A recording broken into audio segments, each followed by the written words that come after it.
Bitcoin hack that just took place. Now, I don't want to scare you guys that are new to Bitcoin, but there was an actual hack. Is it supposed to be sideways or is it supposed to be standing upright? So I don't think it matters, does it? Yeah, because sometimes when it's up, you know, with Facebook Live, you're trying to watch some of these Facebook Live sideways, you're like, oh, my neck. Is that the way it's supposed to go, do you think, or what? I mean, if you look at it, everybody is... Someone go to my Facebook page and see if this is sideways or upside down. So, Michael, you can check, right? Oh, I can check. I'm a multitasker. Hello, Facebook world, if this works. We are here at the party that a lot of you were invited to, but a lot of you didn't show up. But some of you guys did, if you can see. Everybody say hi to the Facebook world. It's sideways. So step. It's sideways. Turn it the other way. Sideways. Exactly how I had it the first there time. We go. Huh? There we go. That's right. My wife is right. As always. How many of you guys are married? You guys have already learned. Well, mama ain't happy and no one happy. Anyways, well, thanks for coming to learn a little bit about Bitcoin, blockchain, the Internet of Things. It's the Internet 2.0, and that's what we're dealing with right now. And a lot of people are like, well, shoot, I think I missed Bitcoin. That's like saying, shoot, I missed the Internet. You did not miss the Internet. You can join the Internet now if you haven't gotten around to it yet. And same with Bitcoin, same with the blockchain. And what's cool about this is, and what's revolutionary really, is that the Internet, you know, has changed the way the whole world's connected, right? We don't write letters anymore. We send emails. We don't send people DVDs in the mail or VHS. You know, we got Netflix, we got YouTube, right? We got iTunes, Facebook Live, right? So people don't even have to show up to the parties anymore. They can just sit on Facebook all day and attend the party this way, right? And we got Second Life and all these virtual reality. It's so cool what's going on. But the only thing that hasn't happened yet until now is how to send an asset across the internet. We can send videos through YouTube and music and emails, but an asset we've always had to send through a trusted third party, like a bank. If I wanted to send you money in the old world, I'd have to, you know, go to the bank and send you a wire. It takes 3 days. There's a $45 fee. Or I have to send it through PayPal or Venmo or all the other Western Unions and MoneyGrams, and it just takes a long time. There's lots of fees, and there's never been a way that I could just send you money direct over the internet without having to go through a trusted third party until the blockchain, until Bitcoin. Now, what happened is they figured out a way with cryptography to be able to take any kind of asset, anything of value, and digitize it and tokenize it and put it up on the blockchain and then move it across the internet. So this is totally revolutionary. We can now, instead of, you know how long it takes to buy a house? Like you find the house, you got to go through closing costs and get a loan, and and title insurance, and it takes a month at least, a month to. Well, now we can digitize the title to the real estate, put it on the blockchain, and transfer ownership to that piece of property in 1 second. And instead of $600 in closing costs, it's a couple bucks. What do you think about that? Or titles to automobiles, votes in elections. Imagine having an election that can never be hacked, like in a transparent election. That alone is going to change the world. That's what the blockchain offers. Moving barrels of oil from port to port and shipping containers and, you know, everything of value. Purses. I mean, think about Gucci sneakers. You know, a lot of people you go to a lot of these capital cities around the world and you see these Louis Vuitton purses laid out that these people are selling, that they're all knockoff. You know, well, now you can find out if you're getting a real Versace Gucci purse versus a knockoff one, or real artwork. There's people that are putting art on because there's a lot of fraud in the art space. Everything you can think of can now be digitized, tokenized, put on the blockchain, and moved around because of Bitcoin. So it's not just the ability to move money. I can send you a Bitcoin instantly, and the time it takes to send a wire, think about it, a wire from Hong Kong to California takes 3 days. I can send that money to Hong Kong, and he can send it right back to me, and I can send him, he can send it backward. We can do that probably 10,000 times by the time the wire gets there. So the velocity of money is speeding up, and that's what's exciting, because when the velocity of money speeds up, and every transaction people are making a little profit, now all of a sudden people can get rich 10 times faster. Think about it. If every time you do a transaction, it's a mutual agreement where I sell something, you buy something, I sell something, you buy something, right? Everybody's happy, it's all voluntary, but we're all mutually making money. It's capitalism, right? If you're making a little bit of money and you can have 10,000 transactions in a day rather than one transaction in a day, we can become multimillionaires so much faster. If you look at the velocity of how long it took Facebook to become a multi-billion-dollar company, and YouTube and Google, versus how long it took back in the day, with Goodyear tires, it took them 100 years to make $100 million bucks. Some of these companies come out the gate and do it their first year. 100 years? Remember? They used to have to sail across the ocean. There wasn't any airplanes, and these guys were tycoons. Now all of us can be tycoons. That's what's so exciting about this, is we can now basically conduct business peer-to-peer, instantly, anywhere in the world. The countries, there are no borders anymore. And that's what's so cool. If you look at how commerce has been, there's 5 billion people out there that don't have bank accounts still. 5 billion people. There's only 7 billion people on Earth. 5 billion don't have bank accounts. 2 billion of those people can't even prove they exist. So think about the market. You go to some of these third world countries. Why are they third world? They've been blocked from the banks from doing business with the first world. That's why they're third world. Well, now with Bitcoin, we can come there, we can give them a wallet in a split second. We can secure their identity. We can secure their property on the blockchain.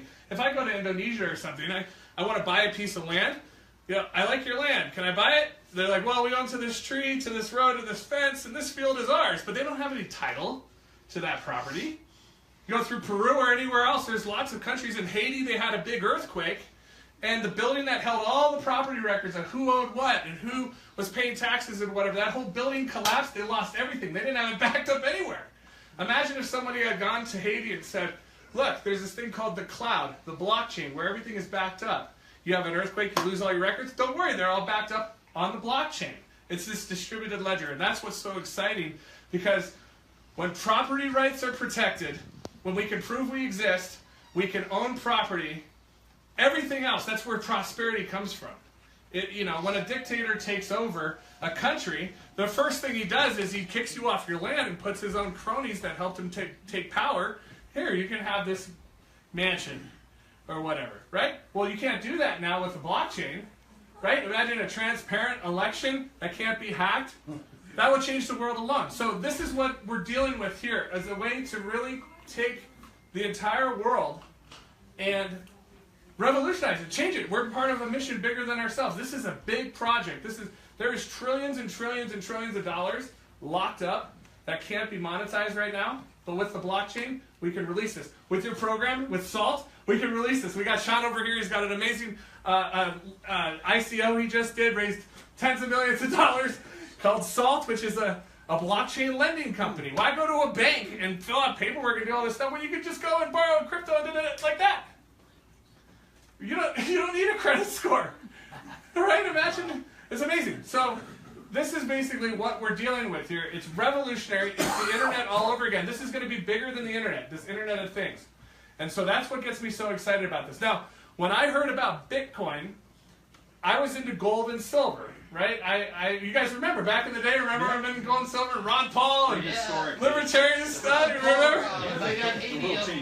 But so when I heard about Bitcoin, I was like, "Duh, that's just fake internet money. It's not backed by anything. It's just digits on a computer. I don't want to be the Federal Reserve. Those guys." Right? And I actually remember I used to speak out against Bitcoin. I went to some of these events when Bitcoin was 50 cents, $1 Bitcoin, and I was like promoting, real money, lawful money, and I'm here willing to admit I was wrong, right? Because it took me a while. The guy that told me about Bitcoin, he didn't explain the blockchain. I didn't know what gave Bitcoin value. And that's what gives Bitcoin value. What backs Bitcoin? It's the blockchain. Okay? If you don't understand, just go on YouTube. You can watch the movies later on tonight or tomorrow, whatever. I'm going to try my best to explain this. But finally,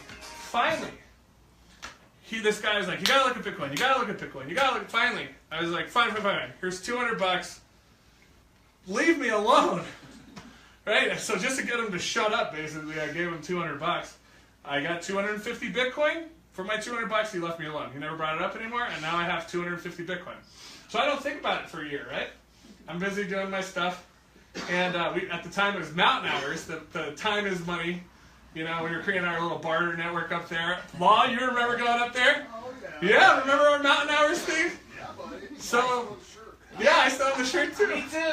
Time is money, right? We thought time a commodity. We were always thinking of ways to be able to do business outside of the banks because we didn't like the way the Federal Reserve would just print all this money, making all of our money worth less and less and less and less. Inflation. Inflation is theft. Inflation is a tax, and we didn't want to participate, so we were trying to figure out ways around dealing with the Federal Reserve and these dollars, this debt currency, right? So the whole idea was I look on YouTube or Facebook one day, and it's going down, and there's a Bitcoin video on my wall.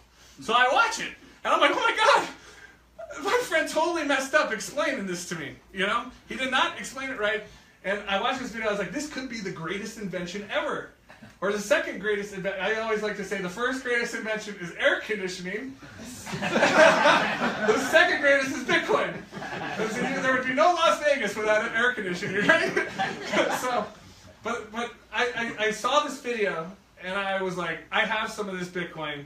And at the time, it was on this website called the Silk Road, which I don't know if you guys ever heard about the Silk Road, but my friends called me, and there's this thing called the dark web, where you can buy drugs on the internet with this new magical internet money called Bitcoin, right? And I didn't know how to get, anyways, it's a long story. But I go into there, and I find the Tor network and the dark web, and I find Silk Road, and I log in, and I see my Bitcoin's worth $40,000. I was like, I put $200 in, how do I have 40 grand now? I call Stephanie over. Stephanie, come here. What is Bitcoin? Right? So she comes, and up in Breckenridge, I remember sitting there at my desk. It's a snowstorm outside. And I'm looking out. I'm not going snowboarding today. I'm just going to sit here. I'm going to eat popcorn and watch videos on Bitcoin. And I watch for like 5 hours of and I come out and I'm like, Stephanie, I think this is the greatest thing ever.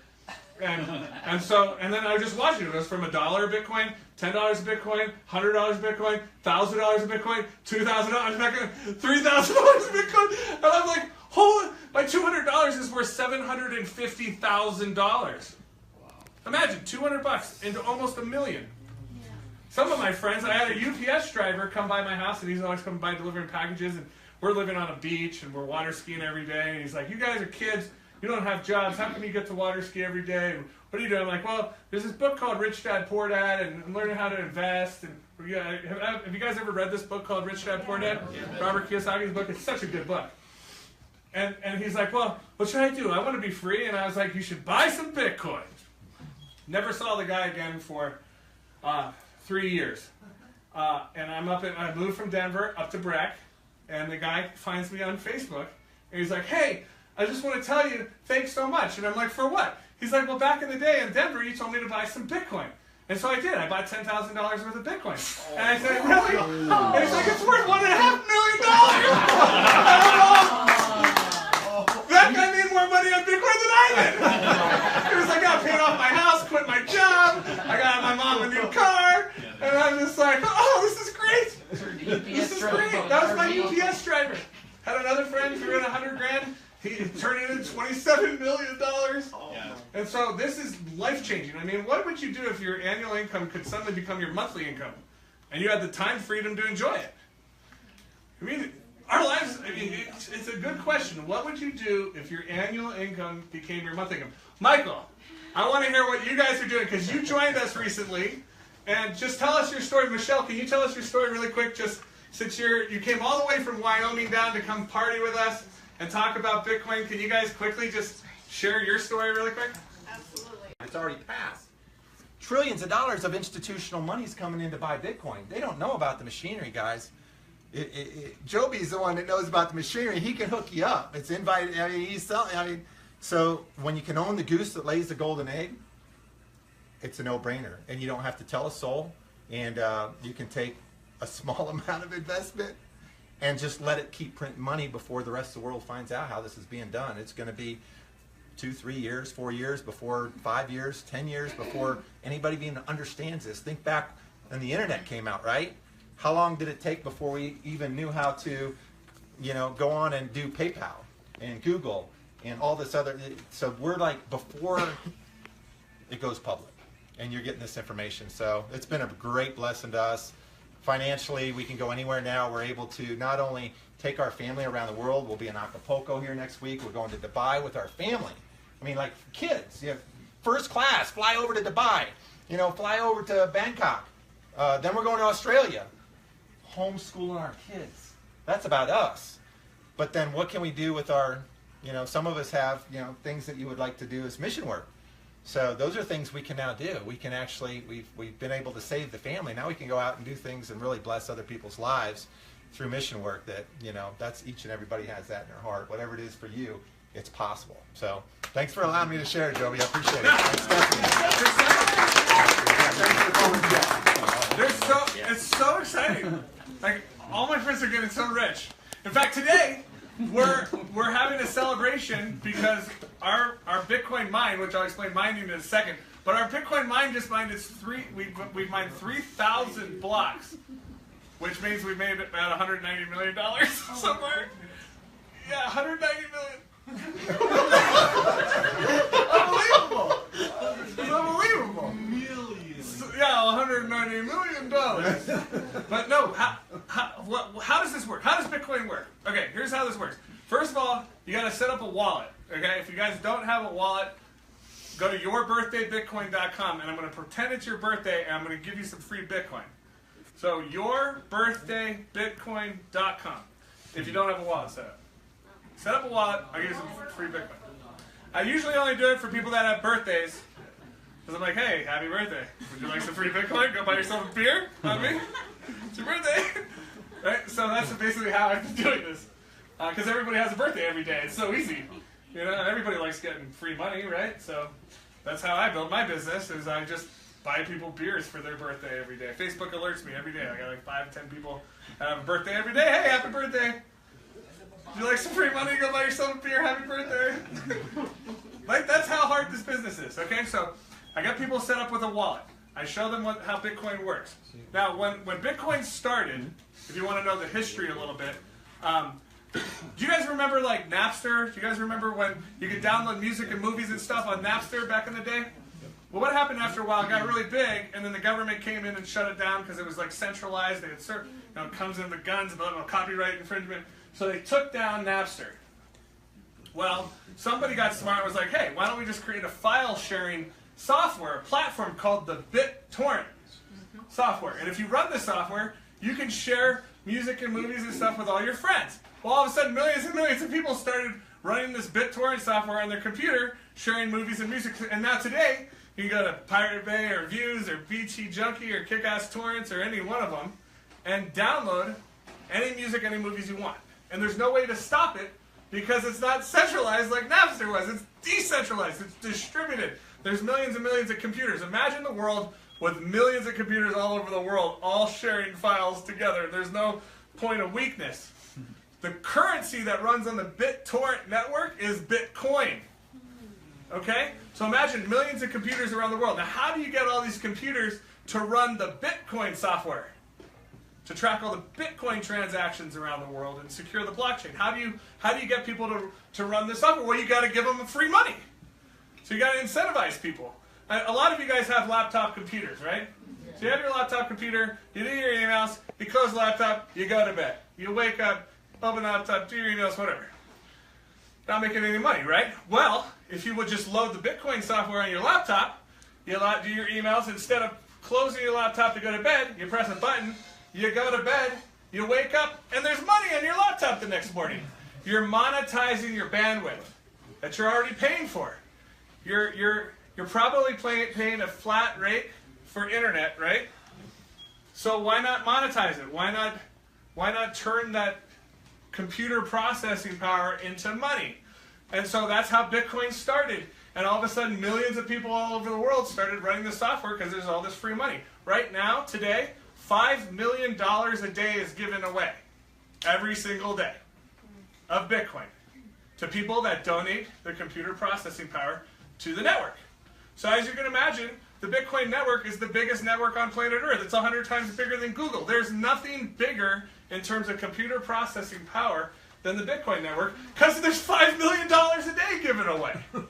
They've given away, think about it, it took 8 years from 2009 to 2017, 8 years to get to $20 billion. The last 8 weeks, it's gone from $20 billion to $100 billion. That's $10 billion a week. $10 billion a week. It's over $100 billion. We're getting some momentum here, and there's tons of money. There's this ultimate transfer of wealth that's taking place right now, which I always kind of get spiritual a little bit, because I think when I look at the Federal Reserve and the IMF and the World Bank and the Bank of International Settlements and how they finance both sides of war and the military-industrial complex and all this kind of stuff and the mass murder and genocide that takes place, that happens with fiat money. And I feel the wealth of the wicked is saved up for the righteous. Bitcoin doesn't finance the military-industrial complex. We're not dropping bombs on people around the world financed by Bitcoin. No, that's the Federal Reserve. So that's my why, is I can now vote with my wallet, stop using their money. I can buy anything with Bitcoin. I can buy cars with Bitcoin, houses with Bitcoin. You go to Amazon, or Starbucks will sell you a $25 gift card for $20 if you pay with Bitcoin.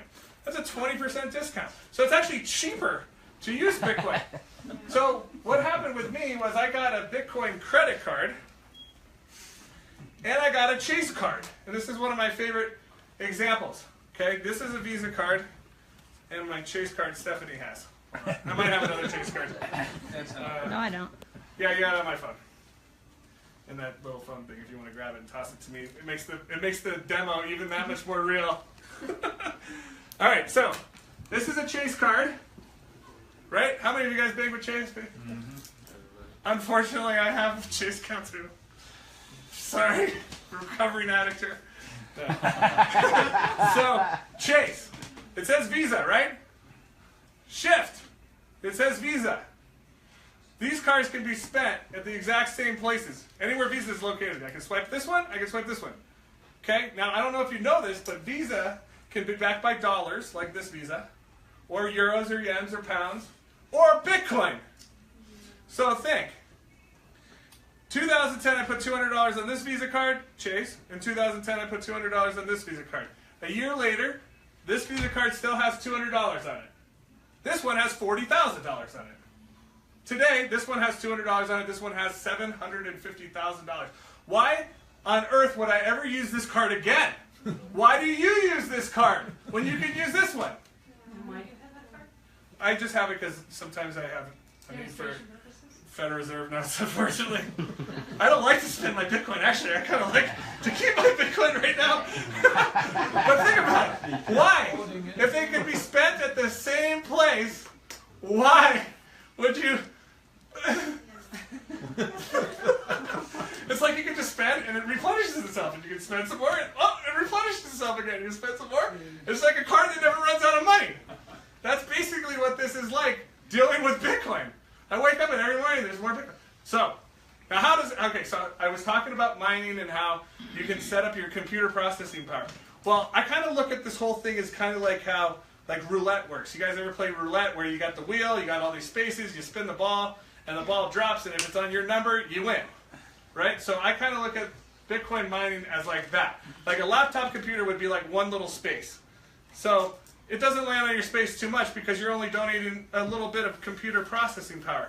Now if you set up a data center, that's like covering spaces 1 to 15, so you're getting the spread. So if it lands on 2, you make money. If it lands on 5, you make money. 10, you make money. Because you're covering the spread because you're donating a lot more computer processing power. So that's basically what we decided to do. We looked at Visa, and we said, okay, Visa's got these big data centers. They got servers. They track billions of dollars in transactions every day. Millions of people use Visa. Everyone you know has a Visa card. And every time that card swipes, Visa makes a 3% rake off the top. So Visa's making $100 million a day, or whatever Visa makes. $100 million a day, call it. A lot. A lot. A lot more than we do. So we're copying Visa, but doing it with Bitcoin. So we have a data center up in Iceland, which I can show you the video in a little bit. And we've got our servers in there, and it tracks all the Bitcoin and blockchain transactions around the world and secures the blockchain, right? And that data center makes us money every day, just like Visa gets paid every day. We do too. But we get paid out in Bitcoin. And so we take all that Bitcoin and we disperse it in a daily dividend paid out to our investors who buy shares in our mining pool. Now, when you buy shares in the mining pool, you're not buying like shares of stock or a security. You're buying actual physical Bitcoin mining hardware, this computer equipment. And then what we do, instead of you taking delivery of this equipment, we ship it to Iceland. We plug it in with all the rest of our mining hardware, all that computer equipment to create this like supercomputer. And then that's what makes us money. So we plug it in, and this thing's making us $250,000 every single day. Every day! I wake up, I have tons of money every day. Buy assets. An asset is something that puts money in your pocket. So, for instance, you could have $50,000, buy yourself a brand new Mercedes-Benz, and voila, you got the car. Or you could take $50,000, buy an asset that generates cash flow to pay your monthly car payment. 3 months later, or 3 years later, your car's paid off, but you still have that asset generating cash flow to buy jet skis or a motorboat. So why are people broke? Because people are financially illiterate. They haven't read the book, so they do the things the wrong way. Instead of money coming in and out to expenses, the money comes in, buy the asset first. Then have the asset pay your expenses. Because once the money comes in, buy the asset. Once the asset is big enough, it's generating enough cash flow to cover your expenses, then you're free. Then you don't have to work for money anymore. Wouldn't you rather have money work for you instead of you having to work for money all the time? I talked with charities last week. These charities are so dependent on the donors because the people that run them are financially illiterate. So the money comes in and they spend it on expenses. Money comes in from donors, they beg their donors. Oh, the recession happens, the charities have to close because the people running them are financially illiterate. If the money came in from the donors and they bought an asset first, the asset generates the cash flow to pay the monthly expenses. Now the recession happens, doesn't matter. They don't have to rely on donors anymore. They have an asset generating cash flow to keep the charity running. All right? It's just a simple step. It's the same money, but instead of the same money coming in and spending it on expenses, you spend it on an asset first. So in the same way, instead of buying an ounce of gold or an ounce of silver or buying yourself a Bitcoin and putting a Bitcoin in a vault, you come back 5 years later, you open the vault, and there's that ounce of gold collecting dust on it. There's that Bitcoin sitting there. Instead of doing that, you take the money and buy Bitcoin mining hardware, this equipment that Michael's got over there. If you want to show it to everybody, you'll pass that around so you guys can see. That is a miner. You plug that in, and that's literally a machine that prints money in the form of Bitcoin. That's an asset. You take your money in, you buy that. That generates cash flow. So 5 years later, you come back, you got 3, 4, maybe 5 Bitcoin. Better than counterfeiting money. It's better. You don't go to jail. Counterfeit Federal Reserve notes. I mean, they're allowed to do it. They print, making all of our money worth less and less and less. If we did that, we'd go to jail, but they get away with it. Right? And we're the ones that are stuck using their money. Not anymore. We can now vote with our wallets. We don't have to deal with that anymore. And so that's the spiel. Basically, you can buy some shares in our data center. You can mine Bitcoin with us, and we also are mining other cryptos too, some other popular ones like Ethereum and Zcash and Dash and Monero.